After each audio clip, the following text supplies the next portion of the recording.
Now you are standing in front of Linköping's fire station, which was built in 1915. The fire brigade was made up of volunteers until 1865, after which professional firemen were employed. The first fire station was next to the church of St. Lars. A discussion lasting over 20 years came to an end when this brick building was inaugurated. The fire station was built on the town's highest point for a reason. It was easy to roll down the hill to the source of the blaze when it was burning in town. It had become customary to use 2 fire engines by this time. Before then, horse-drawn carriages with ladders were used.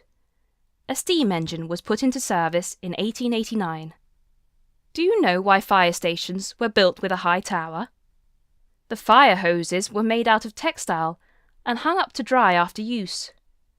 So one could have called them hose-drying towers.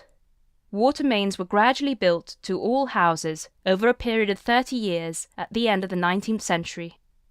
In 1910, when the new water tower was inaugurated, one finally had decent pressure facilitating improved extinguishing ability.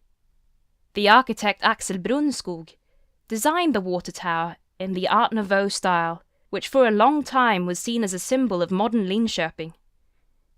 You can see the water tower rising above the houses on the left side of the fire station. The drainage system had not been as easy to develop. All water drainage, all the contents of outhouses and dunghills should of course be disposed of in manageable form. This was a long drawn-out proposition, since there was a conflict of interest between those who wanted to defend house owners from costs and doctors, vets and pharmacists with health concerns. They were the ones looking after the sick people and livestock because of open sewers and dung heaps in the middle of the town. At one time all drains ran down the main roads, which was sloping down to Stångån and right into the stream. Many fetched their water there between the drains. Gradually more drains were erected in a large pipe to the sluice at Nykvarn, where it was allowed to flow into Stångån and then into Roxen, of course without any purification. Today's water tower was inaugurated in 1958 and the old one was left empty.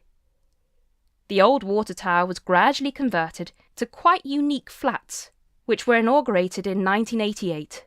From up there one has the best view of the town. Electricity slowly came to be viewed as something positive. When the old gasworks had served out its time in 1898, a new and expensive gasworks was planned, as opposed to the neighbouring town of Norrköping, who had converted to electricity.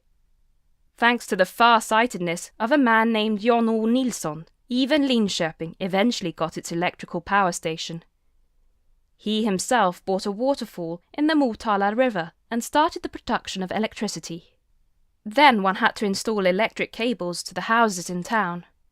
As the need for electricity increased, Jan O. Nilsson bought another waterfall, this time on the Svartån River. His company eventually became the communal company, Tekniska Verken. Now, turn into Gröngatan and stop outside the prison walls.